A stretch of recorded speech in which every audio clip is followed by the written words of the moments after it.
Bismillahirrahmanirrahim. Welcome to the course code Eng455, lecture number 22. As you can see that today's our lecture is based on the first language acquisition theories. In our previous lecture, we have already studied that how the children they develop language, how they acquire their first language.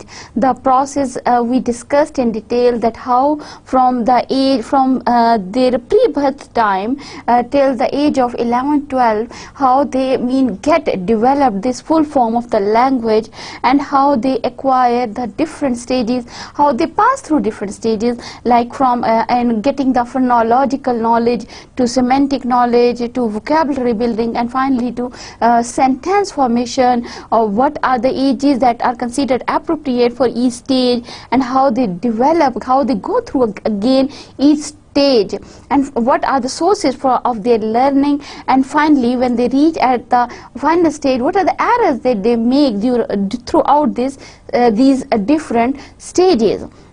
From cooing, babbling to vocabulary building, and finally to sentence formation, they pass through different stages of life, the different stages of language learning, and finally they acquire the language that is usually exist in their surrounding, or the language they are exposed to. First language means the very first language that to which children are exposed to. So that is known as the first language acquisition. So the children, they make certain errors like overgeneralization and undergeneralizations, and they used different. But according to linguists and psychologists, these are very normal types of errors. The children, they have to make these errors in order to learn in the proper way, to acquire the first language, to acquire their mother tongue. But today this lecture can be said that it is an extension of our previous lecture. How? Because in our previous lecture, when we were discussing the different stages of language learning and the different stages through which the children pass while acquiring their first language, then today we will talk about the different theories. What the different linguists, what the different theories, how they describe this process. What do they say that how this thing happens? Because language is something very complex. If you talk about the nature of a language, it is a quite very much complex thing, having the proper structures, having the meanings, and not only the surface level meanings, but also the deep-rooted meanings, the pragmatics. There are rules even for combining sound, for pronunciation of every sound, for the vowels, consonants. Overall, the language thing is very much complicated. But how such a complicated thing the children acquire? How do the little children, even at the stage or at the age of 1 to 2 months, they start learning this complex thing? And by the age of 6-7, they are able to produce the sentences. And by age of 7-8, they are able to produce even the complex sentences in language. So how do they do this thing? The different theories, they come up with their own notions, with their own ideas, that how this thing happens, how the children, they develop language. And with where we have so many theories regarding the first language acquisition process. But before that, let me give you 2 quotes. These quotes tell you that how such a complicated thing is acquired by children. Now, the first quote that I have taken is from Dan Slobin, and the article name is The Human Series 2, published in 1994. What does she say? She said the capacity to learn language is deeply ingrained in us as a species, just as the capacity to walk. Like the little children, nobody tells them that how to walk. Nobody teaches them how to move their arms, how to move their fish, how to show their different facial expressions according to the human. Nobody teaches them, but still they acquire them. So similarly, the language is something they have the innate capacity to acquire that language. and the same way, like they develop the capacity to walk, to grasp objects. Nobody teaches them that how to, okay, when you have to grasp certain thing, you have to close your hand like this, and you have to put it with the help of finger. Nobody teaches them, but still, you know, the little children, even 2-3 months, they are able to grasp your fingers. So how do they how do they these things? How do they learn these things? And finally, how to recognize faces? Okay, how do the even a child of 3 months, he can easily recognize his mother, the persons who are normally around him, and the persons who are the faces who are strangers to him, because he does not he does not respond to them in the proper way, and he wants to climb towards the mother or to his father or the person who are usually around him. So this way we can say this capacity, I mean, they have this thing innate. They do not they are not taught these things, they already know these things. Similarly, what Slobin says that we do not find any serious difference in children growing up in congested, no difference at all, whether a child grows up in a congested slum area, whether a child grows up in an isolated mountain village or in a privileged suburban villas.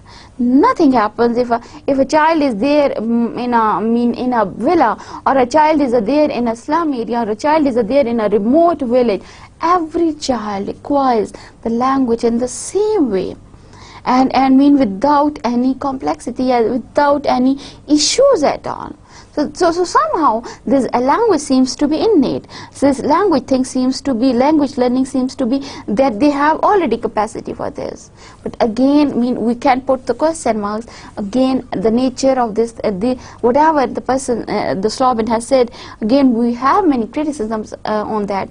But at the moment, I'm just presenting their quotes. Now another famous quote is by Chomsky, 1994. What does he say? We are designed to walk, that we are taught to walk is impossible. And pretty much the same is true for the language. Nobody is taught language. In fact, you can't prevent a child from learning it. The normal way, the children, they pick the different things from their environment, or normally how the children, they grow up. How do they know the use of arms? That we have to use our legs for walking. We have to use our arms for different actions. How I have to do the different things. Nobody teaches the children, but the children, they learn it. And similarly, they have the capacity to learn a language. Nobody teaches them, but still they acquire a language. And at the same time, living in a society, living with their parents, you cannot stop a child from learning a language. You cannot stop him, and you cannot ask him he would pick the language from the environment.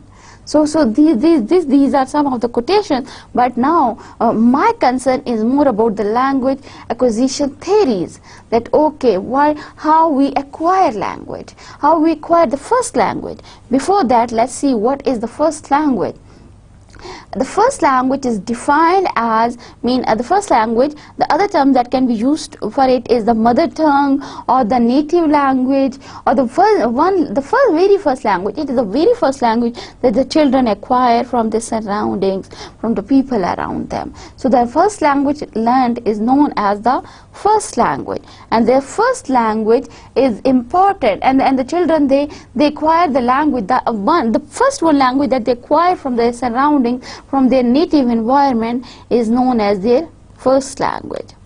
Now there are certain questions on first language acquisition, and the theories are going to answer them. Again, I told you that our focus is on the theories who talk about this first language acquisition processes, and every theory, it proposes its own reasons behind this language learning process. They have, and at the same time we'll see that the different critics, they have criticized different theories. So for me, still we cannot say that we have only one fixed theory that can completely describe this first language acquisition process. We do not have actually so far. Again, a question mark, but again the different schools of thought, different linguists, they propose their ideas, they propose their theories, and we will talk about them. But what are the questions?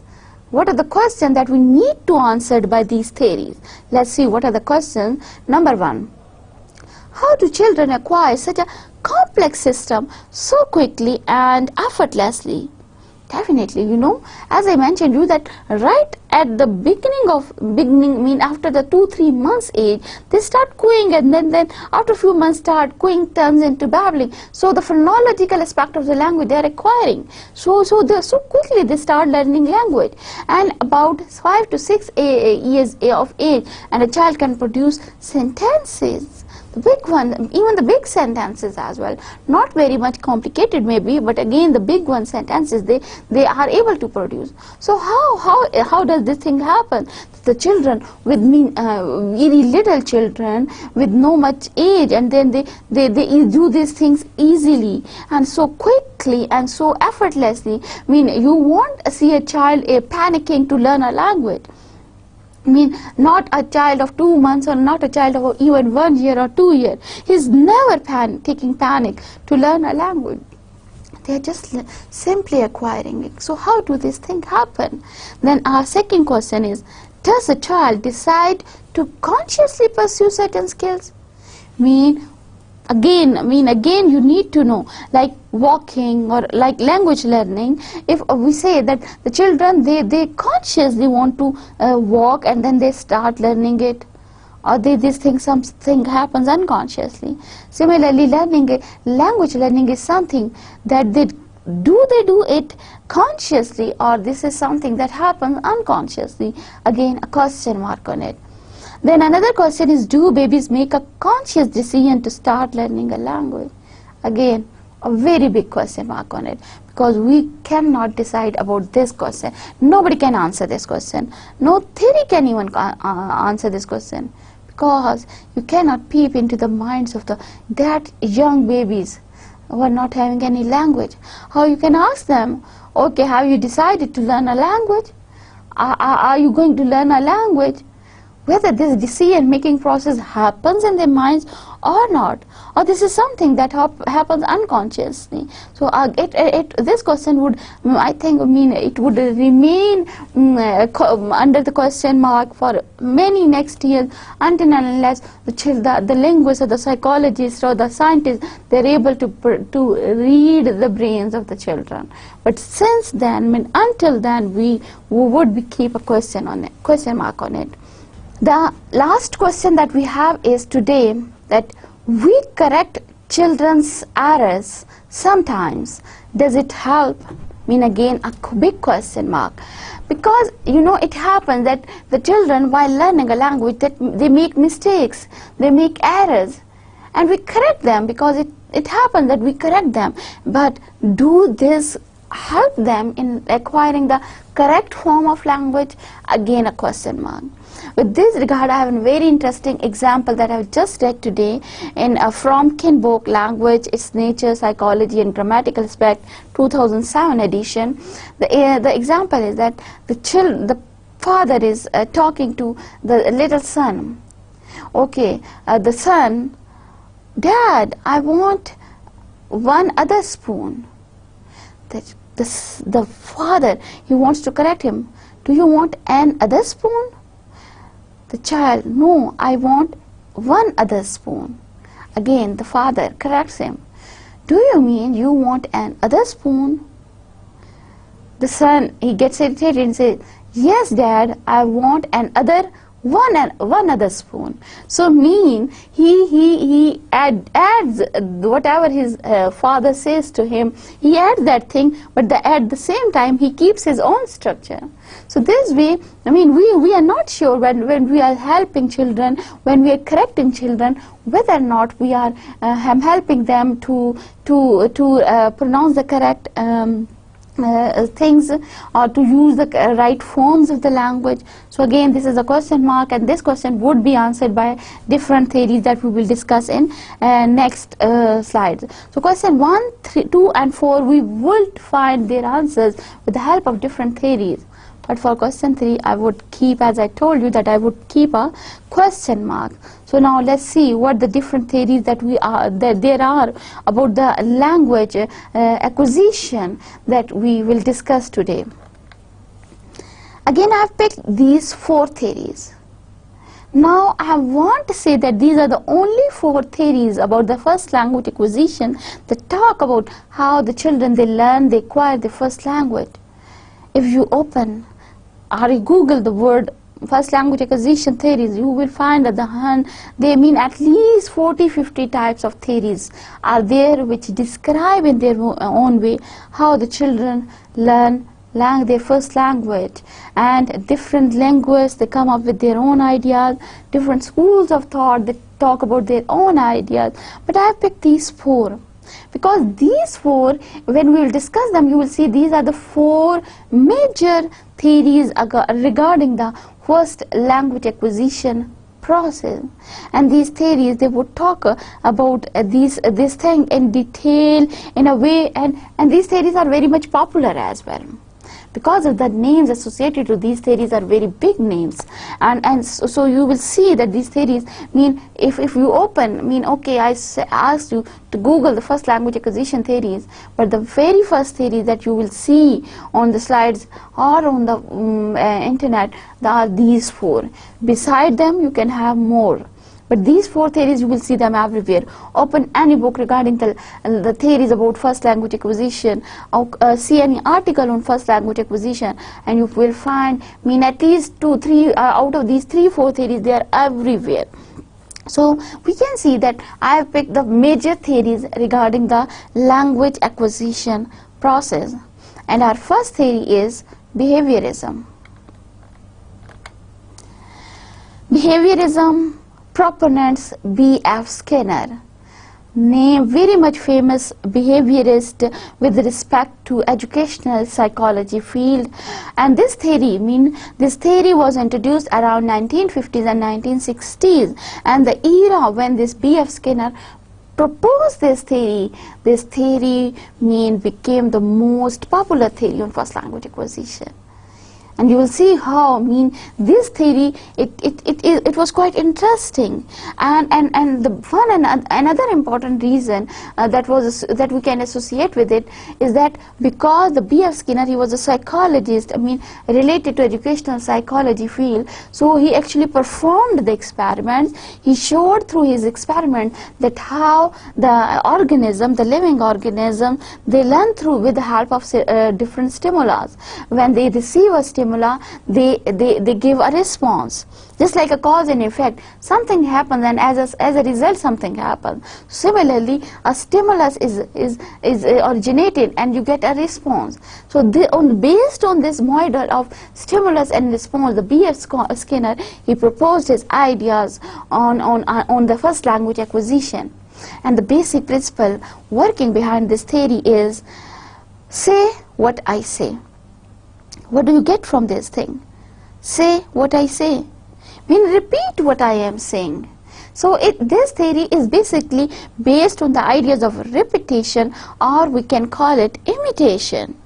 Let's see what is the basic viewpoint of this theory, is that language learning is kind of behavior, similar to other human behavior. And language is learned in much the same way as anything else is learned. The way we pick behaviors, the way we learn different behaviors, we learn how to behave in different situations. For example, as kids, we learn how to behave in front of the guests, how to behave in front of the elders, how to behave in front of my father, and how to behave in friends community. So I learn to behave, and the same way I learn the language. The language learning and the behavior learning is almost the same kind of thing. How we learn behavior? Definitely through the imitation. We see the models, our elders, they provide us with the role models of behaviors. We see them, how do they behave in different situations. We copy them, and in the same way we behave too. Similarly, language learning, the people around us, they are the models. We listen to them and we imitate them.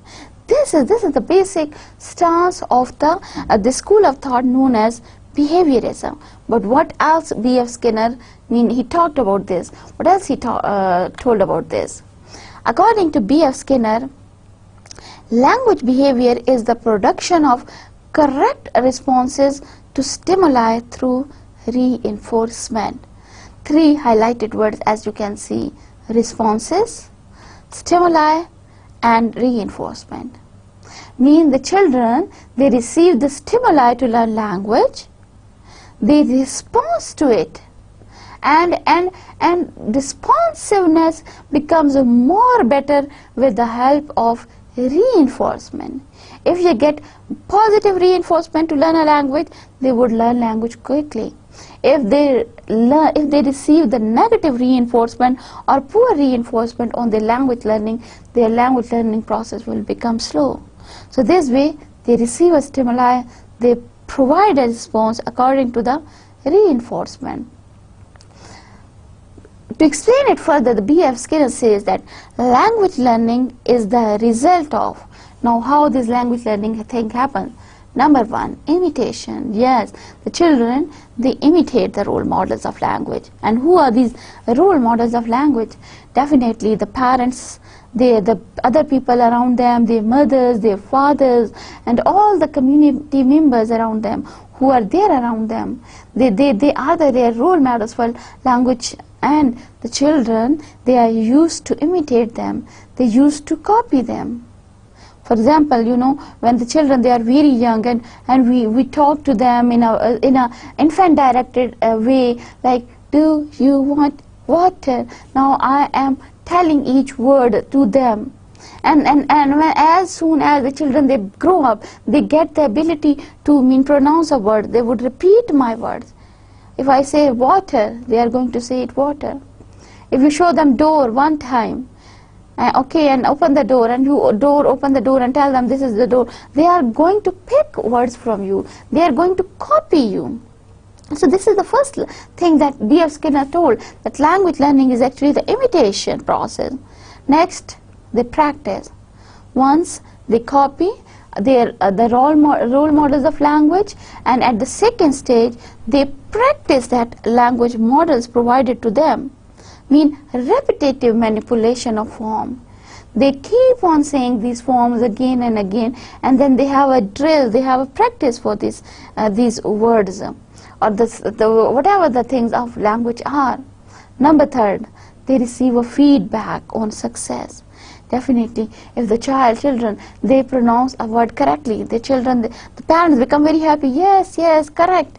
And if the child is pronouncing in the wrong way, the parent, they are going to correct him. They are a negative type of feedback the children would receive, the child would receive, or he would get.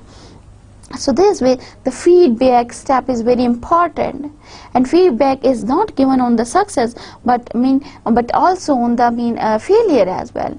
And then you get the negative feedback. And finally, because of all these four steps, imitation, practice, and feedback, at the end, what happens? The habit formation. Language is just like that. Language also becomes just like the process of habit formation. So the way they form their habit, they develop a habit, the same way they develop a language. Now, what else is the quality and quantity of the language that the child hears, as well as the consistency of the reinforcement offered by others in the environment would shape the child's language behavior. Yes, how good the children are of language, how much whether they are good language learners or whether they are going to be the slow language learners. It all depends on the things in their environment, the feedback they would get, positive or negative, and plus the exposure towards the language they would get.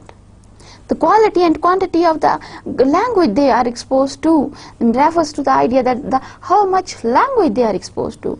If they are exposed to good type of language, the quality language, they are going to acquire the quality language.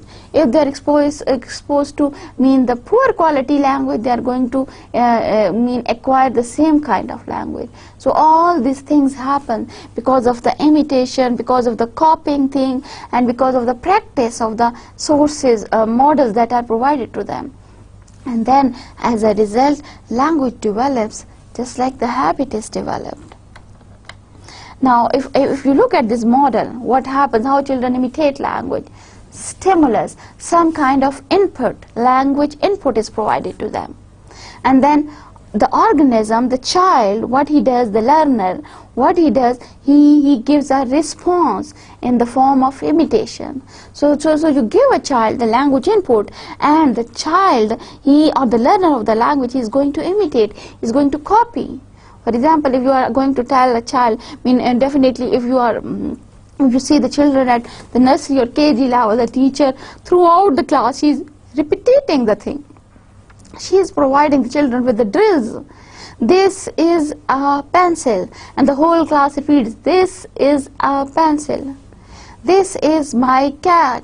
The whole class repeats, this is my cat. So keeps on drilling and drilling and practice. The children, they are imitating their teacher and they are learning, and similarly, right from the beginning, the little children, they are imitating their parents. They are getting stimuli and they are providing to the responses to it, and they are then they keep on practicing it.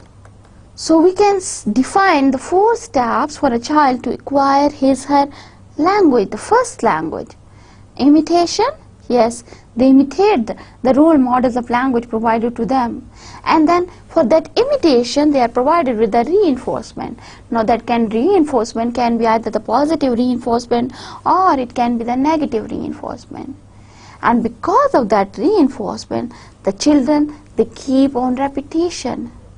They repeat that models of language, and when they keep on repeating this repetition, these next steps come, that is habituation, that things become that their habit. Now depends, it can be their good habit, it can be a bad habit.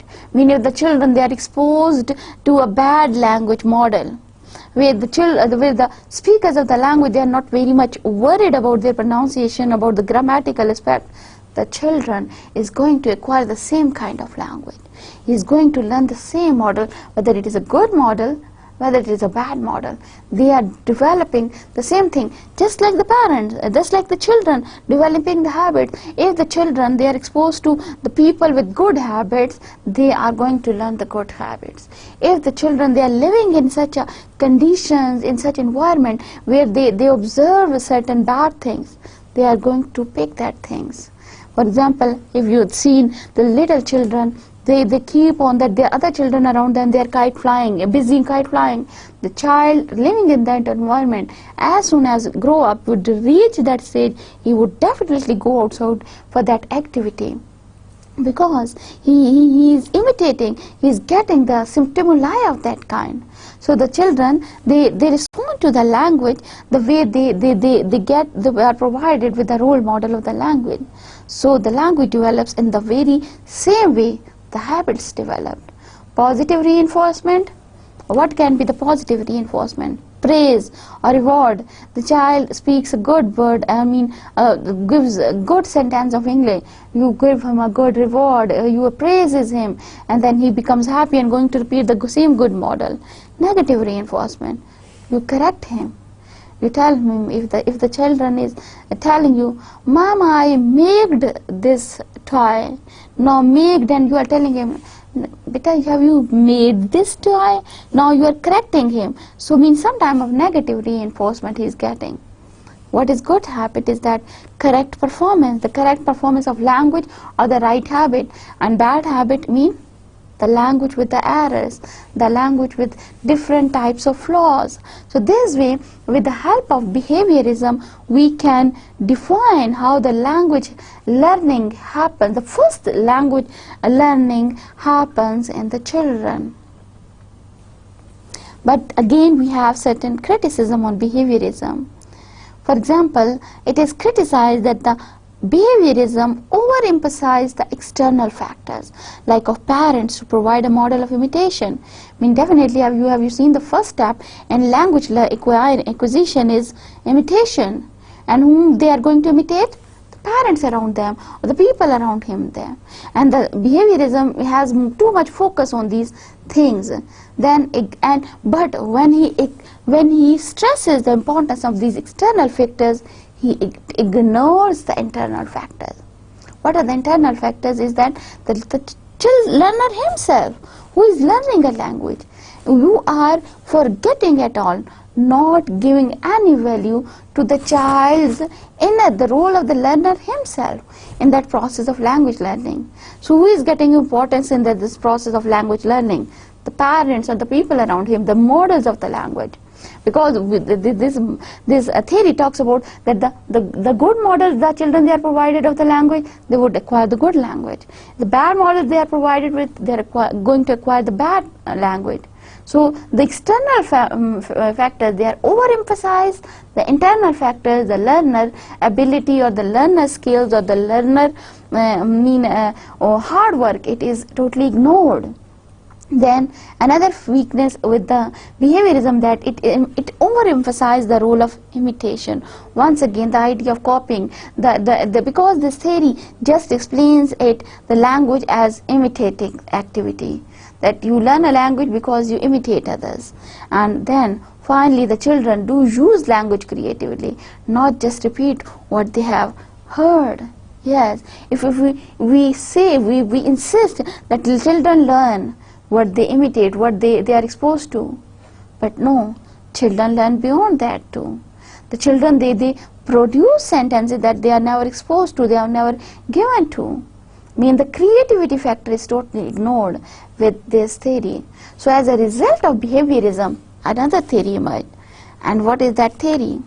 Nativism. Some people call it is innatism or nativism. Both names are correct for this theory. The proponent, the famous linguist Noam Chomsky, 1959. Principle is all in your mind.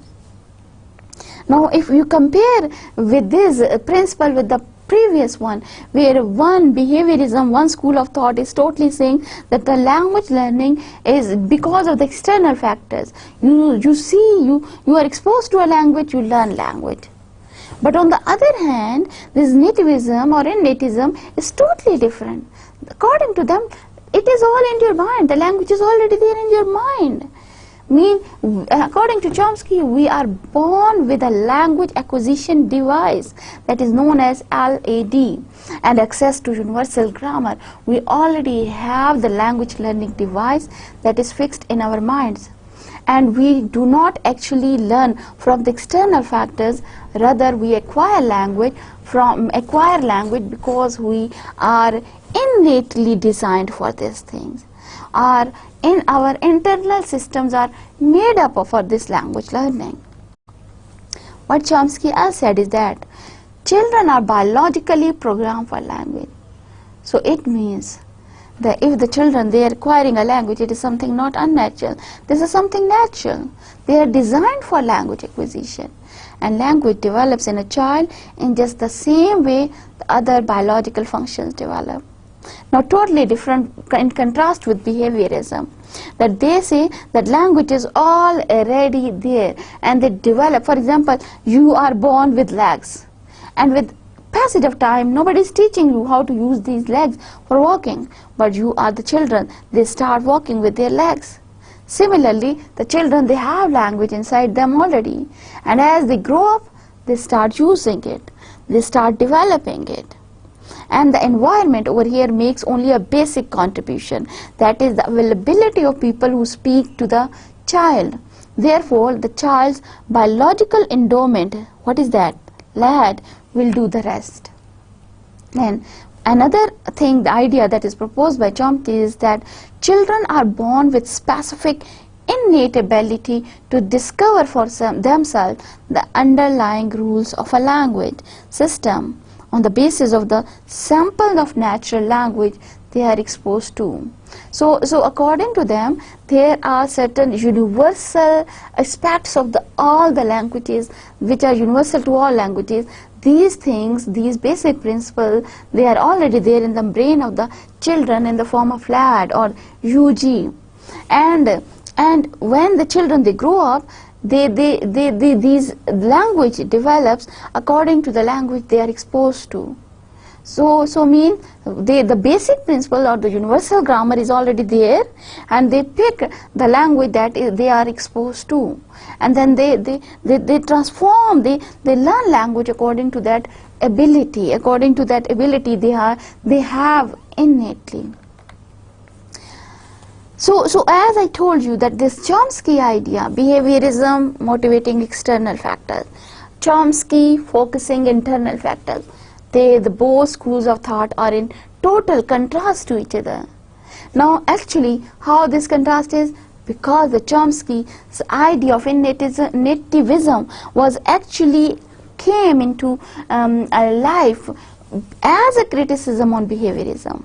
P.F. Skinner, when he proposed his model, behaviorist model of language acquisition, as a controversy, as you can say as a result, as a criticism, the Chomsky developed his theory.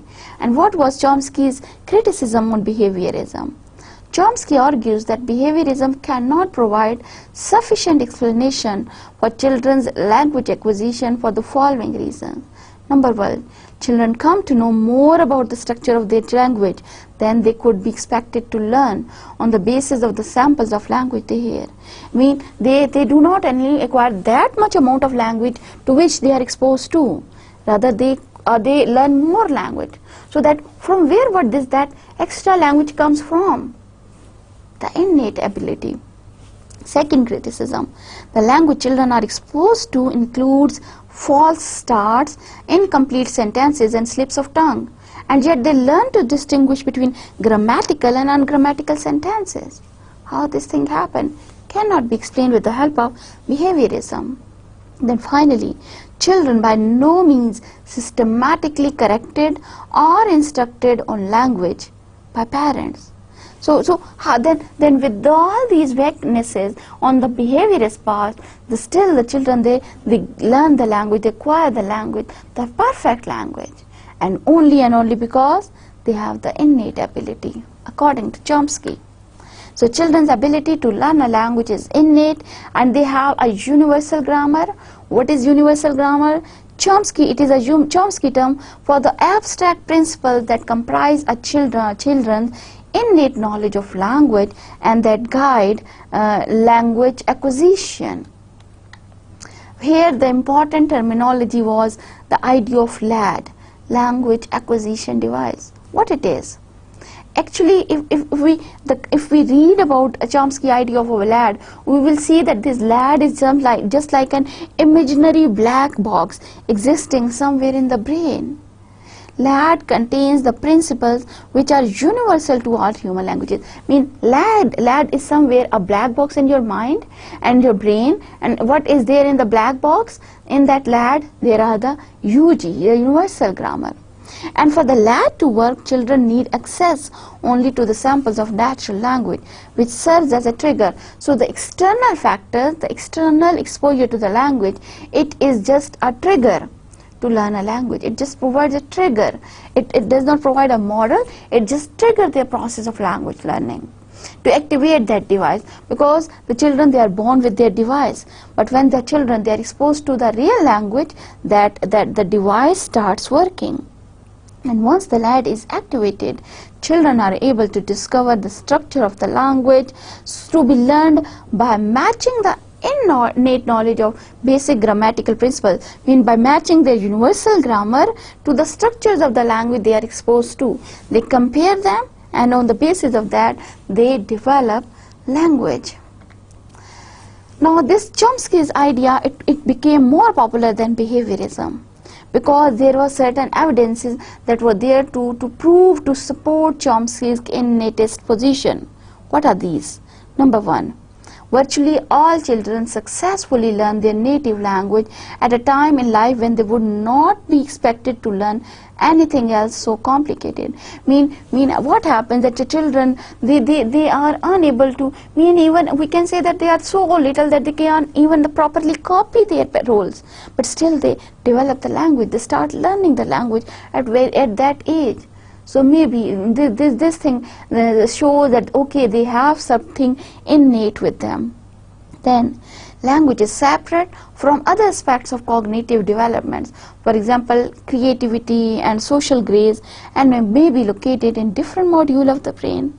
Then the language children are exposed to does not contain examples of all the linguistic rules and patterns. You know, the children, they are exposed to limited number of rules and patterns, but they acquire the whole language on the basis of that.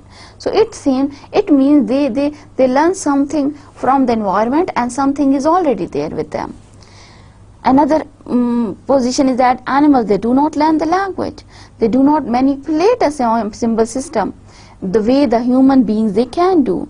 I mean, a 3-4-year-old child can learn a language, but not a 10-20 years old animal. So it means the animals, they do not have lad. The human beings, they have lad. So because of only this possession of lad, the human beings, they can learn language. And finally, the children acquire grammatical rules without getting explicit instruction. Therefore, children's acquisition of grammatical rules is probably guided by principle of an innate universal grammar, which could apply to all the languages. I mean, they have something already in their mind. These are some of the evidences that give Chomsky a strong position with respect to his idea of nativism, or language as innate ability. But again, there is a criticism on Chomsky. What is that? The nativism or nativist, they place too much emphasis on the final state. What is that final state? The form of the language they get finally. Mean for start learning at the 2 months of age, and by the age of 5, 6, 8, 9, they are perfect language producers. So it does not talk about the process, the whole process from that state to the final state. Rather, they focus just the final state where they have acquired a language. Another criticism is that language acquisition is an example of children's ability to learn from experience. What children need to know is essentially available in any language they are exposed to. Whatever they learn from the languages they are exposed to. If they have a universal grammar, then why a child who acquires first language as Urdu, why he does not acquiring Japanese, or why does not he acquiring a Chinese language if he has something like UG already in his mind? Then some other criticism against nativism or innatism is that the development psychologists attribute more importance to the environment. That was the beginning. Then when the language acquisition theories they came on the screen, they were introduced.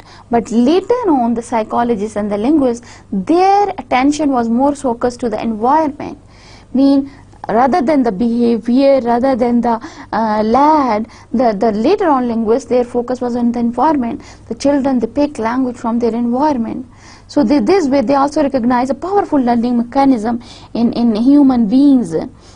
Because how it is possible that if the children, they have a powerful lad in their mind, then why they are not able to learn all the languages? Then why the children they acquire sometimes the bad language, some poor forms of languages as well, or even if they are not exposed to any language, they would never learn a language. This experiment has already been done. That if a child is not exposed to a language, is not going to learn any sort of language. So where this lad then goes? Where is this lad then? Another criticism is these nativists, they see language acquisition as similar to, influenced by the acquisition of other kinds of skill and knowledge. The way we learn a skill, we have a knowledge in our mind. Similarly, we have the knowledge of the language.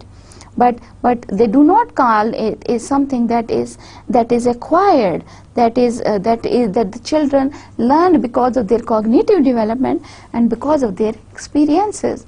No value is given to the children knowledge, the amount of knowledge they are exposed to, the environment they are exposed to, and their ability, their cognitive development process.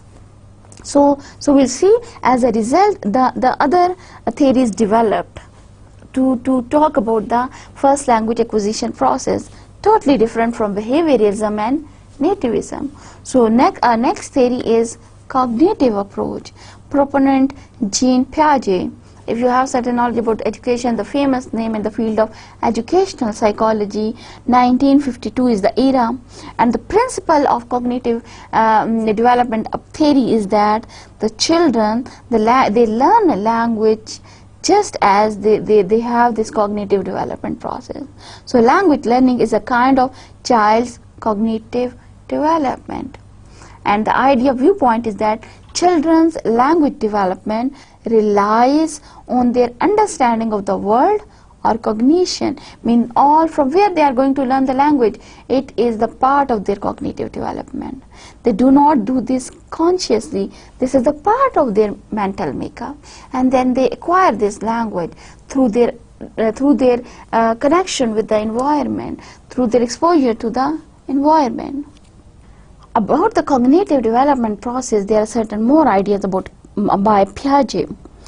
According to Piaget, language is dependent upon and springs from cognitive development. So you will see that in his ideas of language development process or language acquisition process, the word cognition is important, because he considers that this language acquisition, it is part of the process of this children's cognition development. And he argues that developing cognitive understanding is built on the interaction between the child and the things which can be observed, touched and manipulated.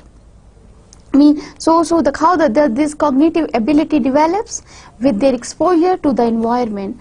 They observe things, they manipulate things, they touch things, and as a result their cognition it gets developed.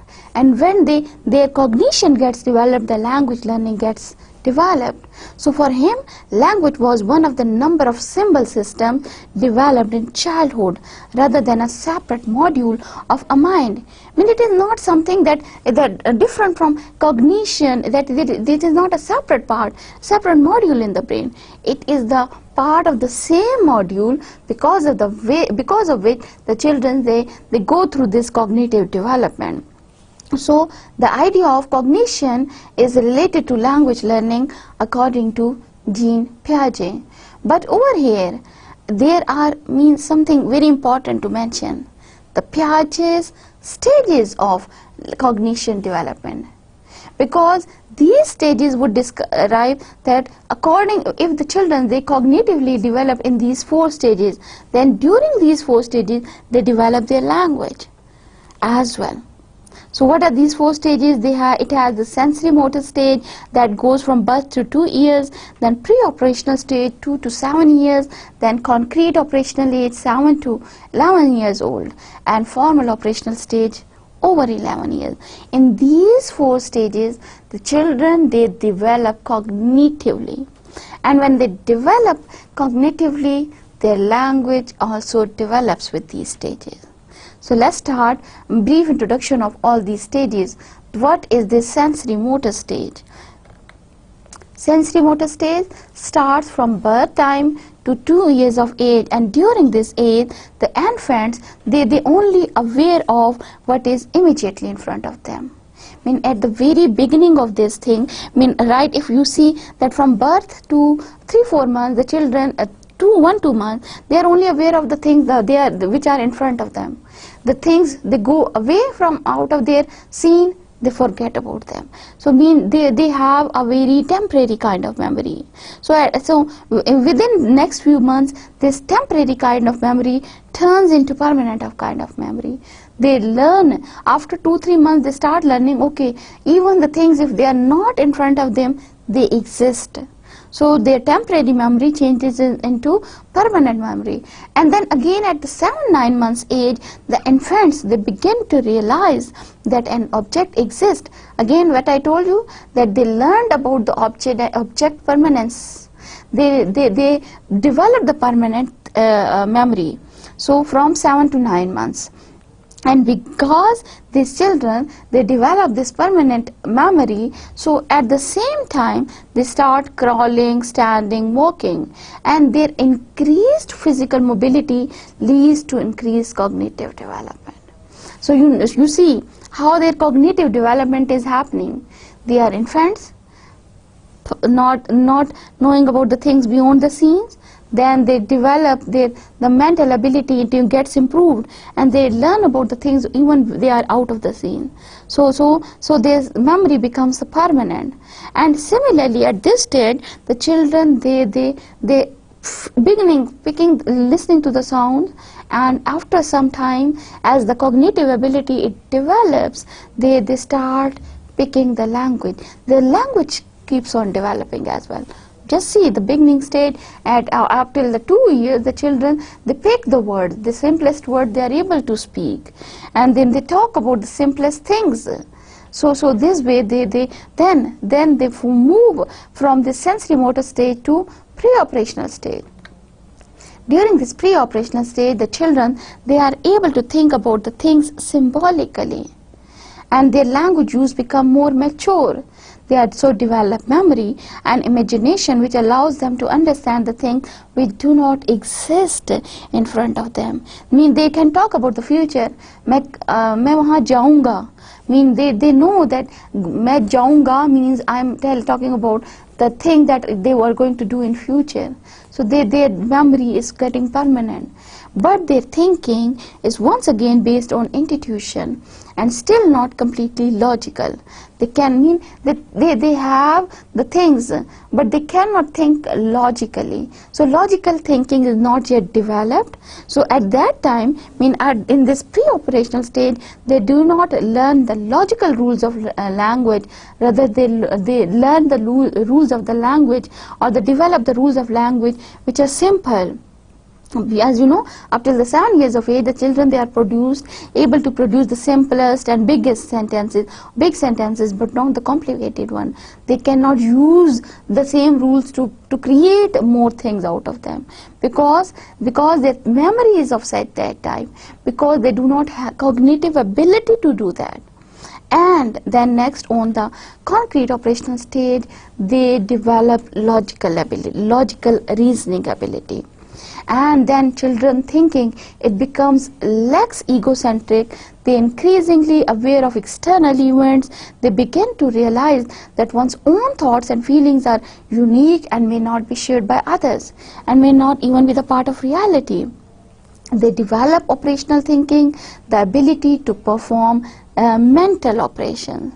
And during this stage, the children, they tackle a problem with several variables in systematic way. So the same way, at this age, the children, they acquire the ability to produce the complex sentences of language. The cognitive ability is improving, their language learning, their language skill is improving. So mean they are acquiring language again along the steps they develop cognitively. And in formal operation stage, they have become adults now. They have intellectually developed, and they are logically able to use symbols and the abstract concepts, algebra, science, and about the things that exist imaginatively. They can create sentences. Now the creative ability of the language, it emerges at this formal operation stage. So you see that along these 4 stages of cognitive development, the language keeps on developing. And this was the viewpoint of Jean Piaget for the first language acquisition process. Then we have another type of approach as well, known as interactional approach. Now interactional approach, as you know, interaction talks about the interaction between the people and the things, and the 2 major proponents are Bruner and Vygotsky. The basic belief of this theory is that interactionist theories, all interactionist theories proposed by different linguists, they are concerned with the interplay between environment and biological factors in the process of acquiring language. Behaviorism just talks about the external factors. Nativism or Nativism talks about the mental ability. Piaget talks about the cognitive ability.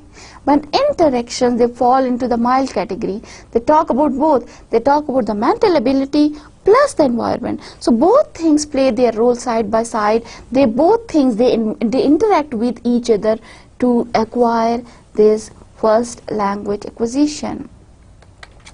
over here Bruner, the first interactionist, his model, he argues that parents provide their children as language acquisition support systems, and he calls it as LASS.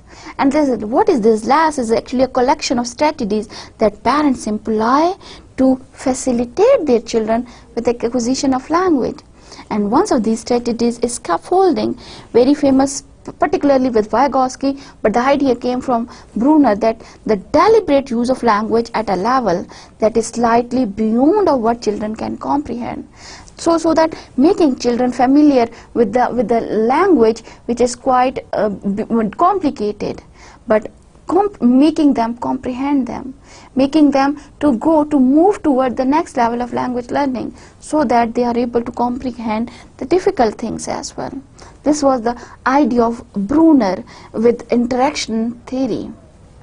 Another important interactionist is Vygotsky. He also proposed a theory of language, first language acquisition, somehow talking about the interaction. Again, it is a socio-cultural theory. Why? Because Vygotsky talks about the importance of society and culture in this process of language learning. And according to this socio-cultural theory of human mental processing, he argued that language develops primarily from social interaction. The children, they acquire language because they interact with the people around them. They try to interact with them, and because the basic purpose of language is interaction. So because of that reason they develop language. Now over here, the zone of proximal development that he calls ZPD, it is a level that a child is able to do when there is support from interaction with a more advanced interlocutor. That is, a supportive interactive environment enables children to advance to a higher level of knowledge and performance than she would be able to do independently. If you leave a child independently and let him learn a language independently, then it would be hard for him to learn language. But at the same time, if you give the child exposure to society, to the culture, or to an environment where there is language, and they use language for interaction with this setup, so then they would learn a better form of language, a complicated form of language, and their competence and performance would be of higher level than to the children who learns language independently. And further, he observed the importance of conversation which children have with adults. Conversations helps children to learn language in a better way. So conversations, they are the basic tool for making children to acquire language in a way better than the others.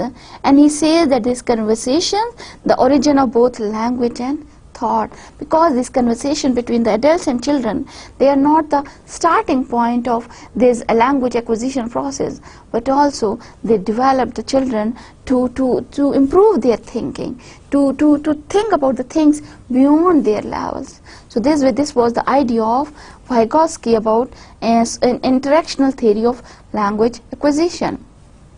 But again, we have certain criticisms on interactionist theory. What are these? That number one, De Villiers 1992. They suggested that parents rarely offer their children direct feedback on the appropriateness of their language. You see the little children, the parents, they are not always praising them. Okay beta, you are the good language learner. Okay beta, you pronounce the right word. Okay beta, you are giving the proper structure of the language. They are not always providing with the feedback. So feedback element is sometimes there, but not always. And another criticism is that linguistics and social practice, they vary widely across cultures. Different cultures, different amounts of language the children exposed to, different degree, different practices, ideas are there in different cultures, but still all over the world children develop language in the same way. How does it happen? If the culture they are exposed to different from one to other, then but still their ability to learn the language is same throughout the world. So this thing could not be explained with the help of interactionist theory. To conclude our lectures, We have seen that all of these theoretical perspectives, they talk about the idea of human beings as language learners, as acquiring the first language, but still no theory gives a prominent scientific evidence for their researches and for their ideas. So still we have many theories regarding the first language acquisition process, and we can discuss them with the help of them, that how the children, they acquire their first language. Inshallah, next week we are going to start that beside the first language, the children, they do develop the second language as well. How do they do this? We will talk in detail in next lecture.